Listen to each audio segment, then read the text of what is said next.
కుంభరాశి వారికి ఏ విధంగా ఉండబోతోంది? కుంభరాశి వారికి 3 గ్రహాలు యోగిస్తున్నాయమ్మ. 6లో బుధుడు, 5లో గురువు, 4లో శుక్రుడు. శుభప్రదమైన యోగం కొనసాగుతోంది. సృజనాత్మకతతో నిర్ణయాలు తీసుకొని సుస్థిరమైన భవిష్యత్తును సొంతం చేసుకోండి. కాలం వ్యాపార రీత్యా అనుకూలిస్తుంది.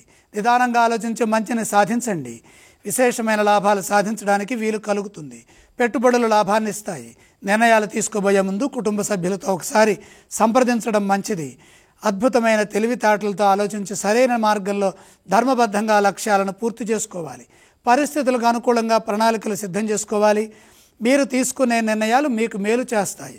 ఇదే విధంగా ఉద్యోగంలో కూడా సామరస్య ధోరణితో ముందుకు సాగండి. ఇతరులపై ఆధారపడకుండా స్వయం కృషితో ముందుకు సాగాలి. ఆత్మవిశ్వాసంతో పనిచేయాలి. సాంకేతిక లోపం ఏర్పడకుండా సందర్భానుసారంగా సమయానుకూలంగా వ్యవహరిస్తూ కార్యములని పూర్తి చేయండి. అపార్థాలకు అవకాశం కల్పించవద్దు. కొన్ని విషయాల్లో సహనానికి పరీక్షాకాలంగా అనిపిస్తుంది. ఎంత ఓర్పుతో ఉంటే అంత మంచిది. సకాలంలో పనిచేయడం ద్వారా ఒత్తిడిని జయిస్తారు.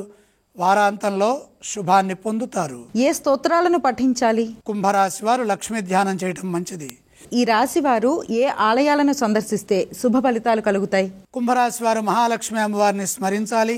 ఈ రాశి వారు ఏ దానాలు చేయాలి? పంచమంలో సూర్యుడున్నారు.